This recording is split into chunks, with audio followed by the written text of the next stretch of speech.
You're listening to the Cyberwire Network, powered by N2K.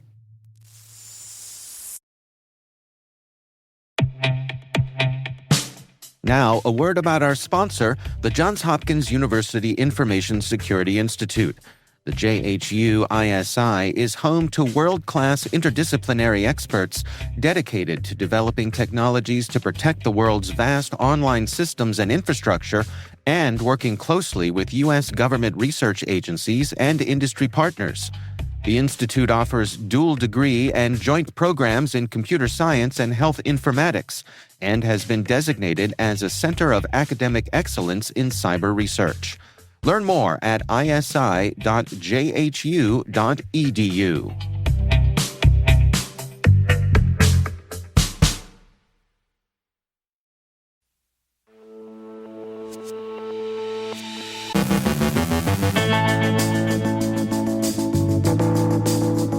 International law enforcement takes down the Matrix messaging platform. SailPoint discloses a critical vulnerability in its IdentityIQ platform. A Solana library has been backdoored.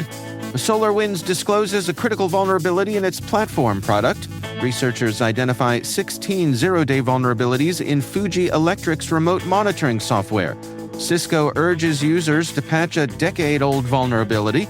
CISA warns of active exploitation of Zyxel firewall devices. A critical cross-site scripting vulnerability has been identified in MobSF. Google's December 2024 Android security update addresses 14 high-severity vulnerabilities. The FTC settles with data brokers over alleged consent violations. On today's CertByte segment, Hare and Dan Neville break down a question targeting the A+ Core Exam 1 certification. And a vodka company gets iced by ransomware.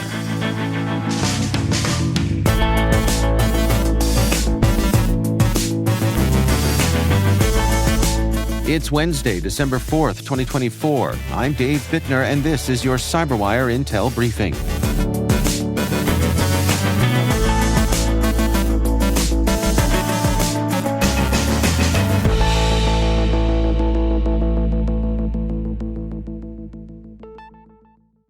Thanks for joining us here today. It is great, as always, to have you with us.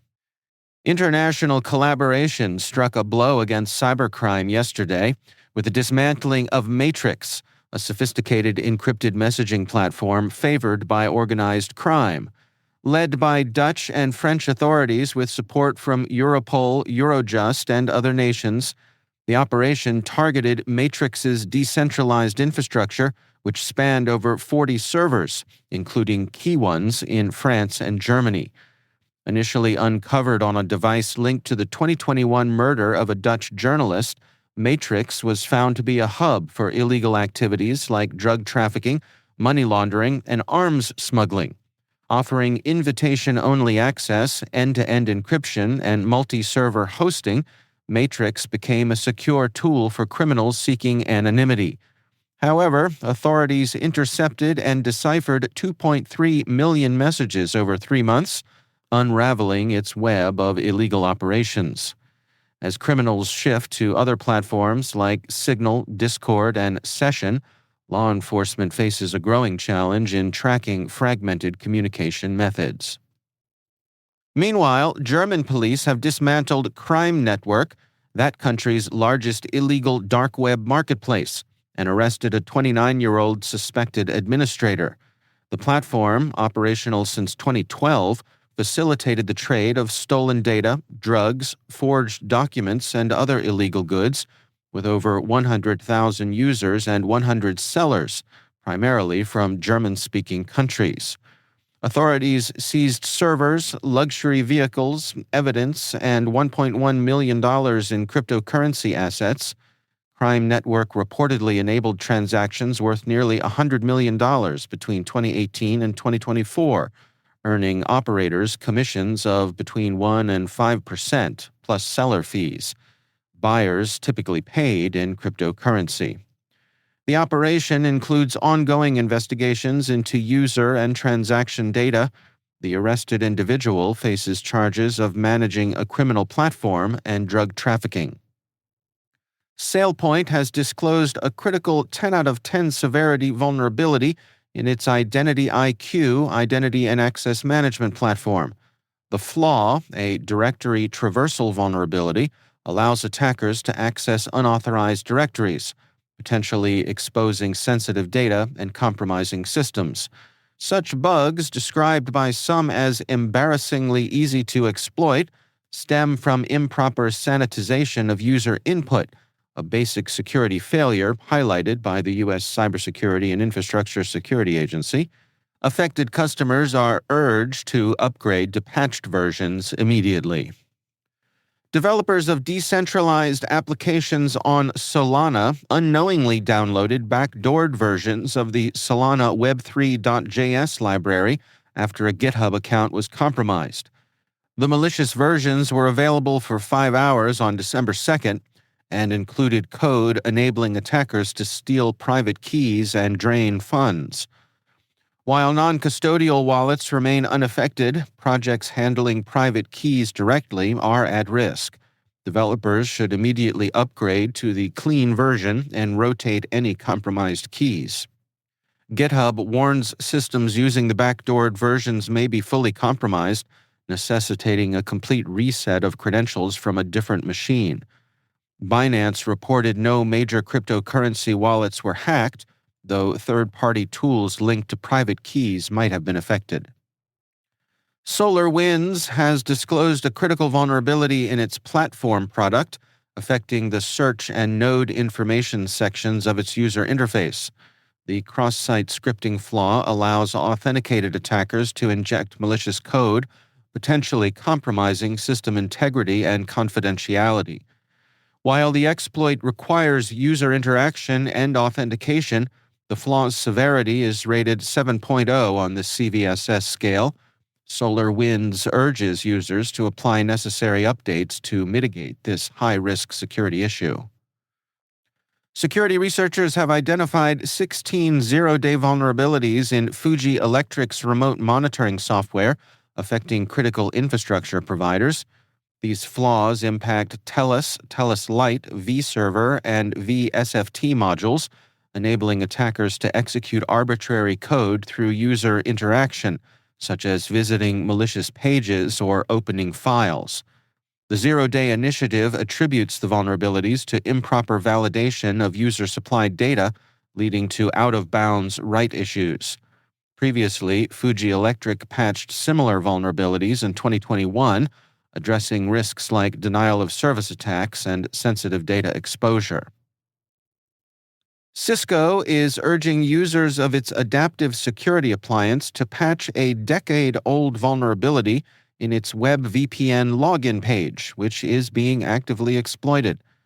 The flaw, caused by insufficient input validation, allows attackers to execute cross-site scripting attacks by luring victims to malicious links, potentially compromising sensitive information or injecting malware. Initially flagged in 2014, the vulnerability resurfaced this year, with malware like Androx Ghost leveraging it for attacks. CISA added it to its known exploited vulnerabilities catalog, requiring government agencies to address it by December 3rd. With no workarounds available, Cisco strongly advises updating ASA software to the latest patched version to safeguard networks against these emerging threats. CISA has warned of active exploitation of a path traversal vulnerability in Zyxel firewall devices. The flaw allows attackers to download or upload files via crafted URLs, potentially leading to unauthorized access, credential theft, and backdoor VPN creation. Zyxel addressed this issue in a firmware update released September 3rd, alongside fixes for other vulnerabilities. Users are urged to update their firmware, change admin passwords, and check for rogue accounts. CERT Germany emphasized that patching alone is insufficient without these additional steps. CISA has added this to its known exploited vulnerabilities catalog, requiring federal agencies to patch affected devices by December 24th. Additionally, CISA has added 2 other vulnerabilities to the KEV catalog. The first is an XML external entity flaw in ProSelf, which allows unauthenticated attackers to read server files, exposing sensitive data. The second is an improper authentication vulnerability in Project Send, which enables attackers to exploit HTTP requests to modify configurations, create accounts, and upload web shells. A critical vulnerability has been identified in Mobile Security Framework version 4.2.8, allowing attackers to inject malicious scripts via stored cross-site scripting. The flaw resides in the diff or compare functionality, which improperly handles file uploads containing script-laden file names with special characters. Attackers can exploit this oversight to upload a malicious file, embedding scripts in its name. When the file is accessed, the script executes, compromising data confidentiality and posing a persistent threat. Mitigation requires stricter file name validation and restricting uploads to whitelisted characters. MobSF developers are urged to address this issue immediately. Google's December 2024 Android security update addresses 14 high-severity vulnerabilities, including a critical remote code execution flaw in the system component. This flaw allows attackers to execute code without additional privileges. The update, split into 2 patch levels, fixes 6 framework system bugs and 8 vulnerabilities in components from Imagine Technologies, MediaTek, and Qualcomm. Updated Android versions include these patches, now available in the Android open source project repository. Google urges users to update promptly, emphasizing the improved security of newer Android versions. No active exploitation of these flaws has been reported, and updates for Android Automotive OS and Wear OS are also included. Pixel device-specific updates are expected soon. The Federal Trade Commission has settled with data brokers Gravy Analytics and Mobile Walla over allegations they sold sensitive location data without consent. The data, collected from apps and tracking SDKs, revealed visits to hospitals, places of worship, protests, and even specific rooms in buildings. Gravy boasted of collecting billions of daily location signals, while Mobile Walla retained data on hundreds of millions of devices. The FTC claimed the brokers failed to verify user consent or knowingly ignored its absence. Both companies have agreed to delete improperly collected data, implement consent safeguards, and restrict the sale of information tied to sensitive locations like medical facilities and schools. The bipartisan ruling, passed unanimously, reflects growing scrutiny of data brokers.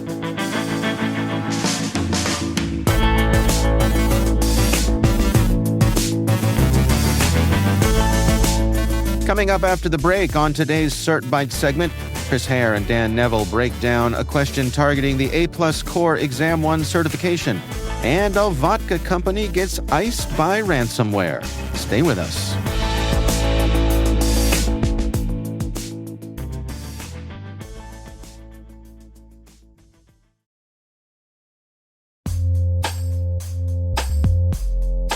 And now, a word from our sponsor, KnowBe4. It's all connected, and we're not talking conspiracy theories. When it comes to InfoSec tools, effective integrations can make or break your security stack. The same should be true for security awareness training. KnowBe4, provider of the world's largest library of security awareness training, provides a way to integrate your existing security stack tools to help you strengthen your organization's security culture.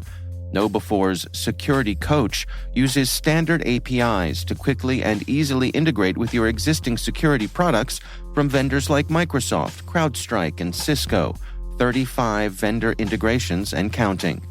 Security Coach analyzes your security stack alerts to identify events related to any risky security behavior from your users.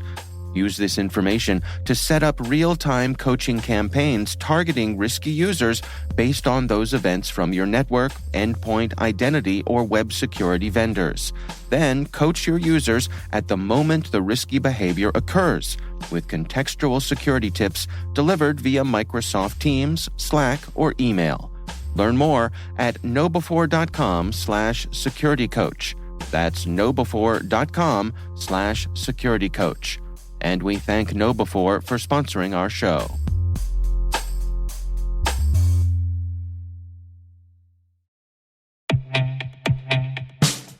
And now, a message from Black Cloak.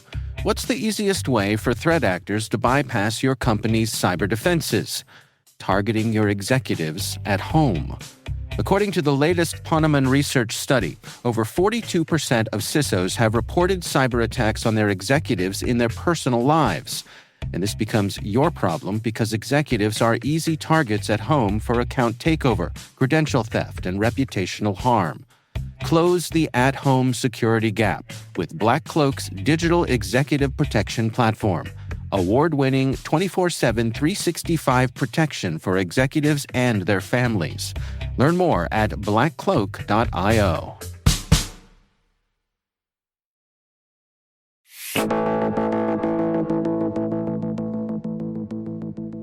It's time for our CertByte segment.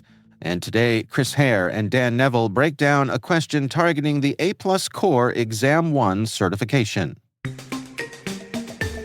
Hi, everyone. It's Chris. I'm a content developer and project management specialist here at N2K Networks. I'm also your host for this week's edition of CertByte, where I share a practice question from our suite of industry-leading content and a study tip to help you achieve the professional certifications you need to fast-track your career growth in IT, cybersecurity, and project management. Today's question targets the CompTIA A+ Core Exam 1, which is exam ID 220-1101. This exam is targeted for those candidates who are new to IT and have about 9 to 12 months of experience, whether that's in the lab or in the field. I have my teammate Dan here to help us out again today, and as we've already established, after all, he is our captain of CompTIA. How are you today, Dan? I'm doing great, Chris. Thanks for having me here today. Absolutely. So we're going to turn the tables again and have Dan ask me today's question. But before we get into it, Dan, is it true that candidates should take the A+ exam first before taking the Network Plus and Security Plus exams? Absolutely. It's highly recommended that you do that. Network Plus builds on A+. Security Plus builds on the content in A+ and Network Plus. So for anybody starting out in IT, A+ is the way to start. Excellent. So while I gird my loins for your question, Dan, I understand you have a 10-second study bit for this test. What do you have for us? So from helping lots of people go for this exam over the years, I've seen two areas where people have problems. Okay. Make sure you understand the troubleshooting process. Also, I would use a lot of flashcards to help memorize the ports and protocols. All right, those are great tips. And we do have a lot of study materials to support this, so we will share where you can find those after this program. Okay, I'm ready for your A+ Core Exam 1 question, Dan. I don't know what to expect, so let's jump right in. Okay, so here's your question. Okay. You want to set up a wireless network that uses the 5 gigahertz band. Which two wireless specifications could you use? And you need to choose two. Oh, boy. So your choices are 802.11n, 802.11ac, 802.11b, and 802.11g. So which two? Aye, Captain. I haven't a clue. I'm going to need your help thinking this through. This is part of the networking objective and more specifically comparing and contrasting protocol for wireless networking. But where on earth do I begin? Can you please help steer me through this, Captain Dan? Sure. This is one of those memorization things. If you Google 802.11 specifications chart, you'll see that there are many of them out there, and that's one of these things that you have to memorize. One thing to memorize is like the 802.11 and the N of the AC, the B or the G. What gigahertz range it runs in, there's only two, and what the bandwidth are. So if you were studying and Googling that, you would be able to pull up that chart. And it's one of those things, if you take the exam in person, you can actually write that chart down on the whiteboard that they give you. So you can do a formula dump, as it were. That was a study bit that I shared with a previous practice test. So that would be a good thing to do, a prior study dump or brain dump before you take the exam, right? Yep. As soon as you sit down, get all that stuff out of your head. Okay. All right. So given this is a memorization question and I do not have that related resource at my disposal, I am just going to take two wild guesses of A and D. So 802.11n and 802.11g respectively. Am I anywhere near the realm of being correct? Well, surprisingly, you might be surprised that you are half right. Okay. The correct answers are A and B. You can use either 802.11ac, which is commonly known nowadays as Wi-Fi 5, or the 802.11n, Wi-Fi 4, or the wireless N specifications. 802.11ac, Wi-Fi 5, that uses the 5 gigahertz range. Okay. It's reported as capable to go up to 1.3 gigabits per second, which is pretty fast. But to remain backwards compatible with 802.11n, 802.11ac includes protocol support for the 2.4 gigahertz band at speeds up to 450 megabits per second. Okay, I'm sure this makes sense to most other people, so thank you for that.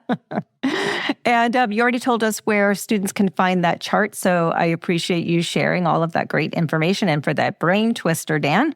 I see also from the CompTIA website that the A+ exam appears in more tech support job postings than any other IT credential. Can you share a little why you think this is the case? Sure. A+ is designed so that you need to have 9 to 12 months experience either in the lab or on the job to pass it. So employers expect you to be able to walk into most general tech support situations and solve their problems. They might need only to train you on their specific systems, but the principles that are embodied in A+ are going to be your most valuable tools. Okay, great. And I realize it's also really important that candidates know that they need, for the A+, they have to take both Core 1 and Core 2 exams to earn this certification. Is that right? Yes, that's correct. You always have to pass both halves of the exam. In this case, it's Core 1 and Core 2. And we have practice test training courses and labs for both exams on our website. Excellent. So thank you so much for being here today, Dan. Are there any upcoming CompTIA practice tests or courses you'd like to promote here? Ooh, you bet. We got Cloud Plus coming out very shortly. IT Fundamentals has been updated and rebranded as Tech Plus, and we'll have that shortly. Pentest Plus towards the end of the fall. And the brand new Security X certification, which is replacing CASP Plus, hopefully by the beginning of the year. So we got lots of stuff coming out to update the CompTIA exams. Lots of great stuff. Thank you so much, Dan. Thank you. And thank you for joining me for this week's CertByte. If you're actively studying for this certification and have any questions about study tips or even future certification questions you'd like to see, please feel free to email me at certbyte@n2k.com. That's CERTBYTE@n2k.com. If you'd like to learn more about N2K's practice tests, visit our website at n2k.com/certify. For more resources, including our new N2K Pro offerings, check out the cyberwire.com/pro. For sources and citations for this question, please check out our show notes. Happy certifying, everyone.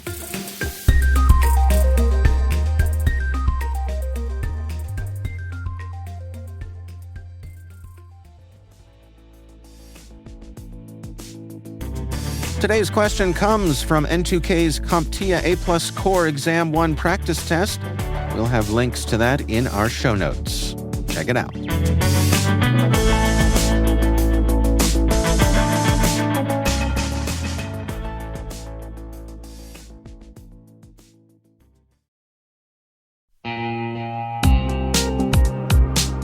Do you know the status of your compliance controls right now? Like, right now. We know that real-time visibility is critical for security, but when it comes to our GRC programs, we rely on point-in-time checks. Look at this. More than 8,000 companies like Atlassian and Quora have continuous visibility into their controls with Vanta. Here's the gist. Vanta brings automation to evidence collection across 30 frameworks, like SOC 2 and ISO 27001. They also centralize key workflows like policies, access reviews, and reporting, and helps you get security questionnaires done 5 times faster with AI. Now that's a new way to GRC. Get $1,000 off Vanta when you go to vanta.com/cyber. That's vanta.com/cyber for $1,000 off.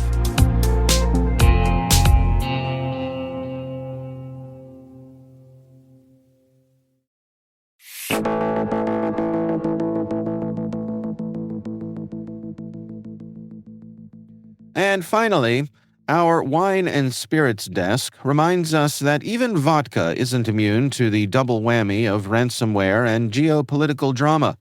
Stoli Group USA, famed for its Stolichnaya vodka, has filed for bankruptcy in the U.S., drowning in $78 million of debt. Among the culprits, a severe ransomware attack in August 2024 that crippled its IT systems, forcing manual operations and delaying financial reports until 2025. Talk about a hangover. Adding insult to injury, Stoli faced retaliation from Russia for its pro-Ukraine stance. Founder Yuri Shefler was labeled an extremist, 2 distilleries worth $100 million were confiscated, and the group burned through millions in a decades-long trademark battle with Russian authorities. This vodka tale serves as a sobering reminder of ransomware's potential to shake businesses to their core, even as it remains unclear if Moscow had a hand in this particular digital assault.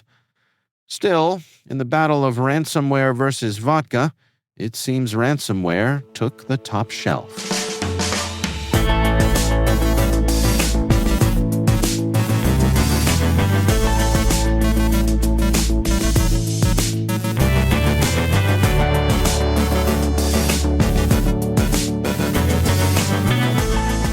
And that's the Cyberwire. For links to all of today's stories, check out our daily briefing at thecyberwire.com. We'd love to know what you think of this podcast.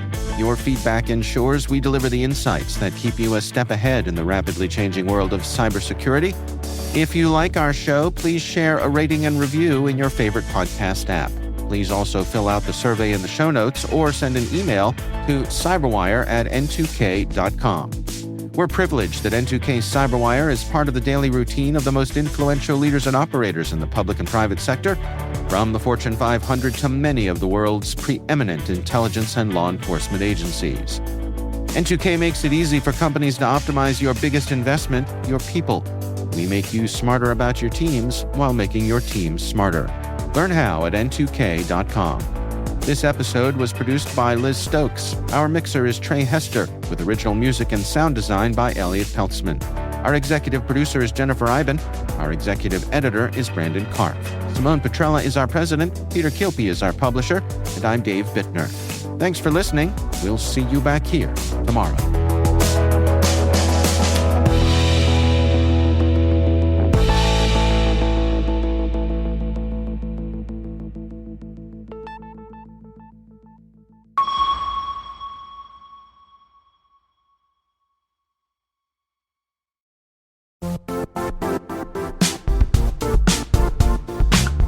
Hey everybody, Dave here. I want to talk about our sponsor, LegalZoom. You know, I started my first business back in the early 90s, and what I would have done to have been able to have the services of an organization like LegalZoom back then. Just getting all of those business ducks in a row, all of that technical stuff, the legal stuff, the registrations of the business, the taxes, all of those things that you need to go through when you're starting a business, the hard stuff, the stuff that sucks up your time when you just want to get that business launched and out there. Well, LegalZoom has everything you need to launch, run, and protect your business all in one place. And they save you from wasting hours making sense of all that legal stuff. Launch, run, and protect your business to make it official today at LegalZoom.com. You can use promo code CYBER10 to get 10% off any LegalZoom business information product, excluding subscriptions and renewals. That expires at the end of this year. Get everything you need from setup to success at LegalZoom.com and use promo code CYBER10. That's LegalZoom.com and promo code CYBER10. LegalZoom provides access to independent attorneys and self-service tools. LegalZoom is not a law firm and does not provide legal advice except where authorized through its subsidiary law firm, LZ Legal Services, LLC.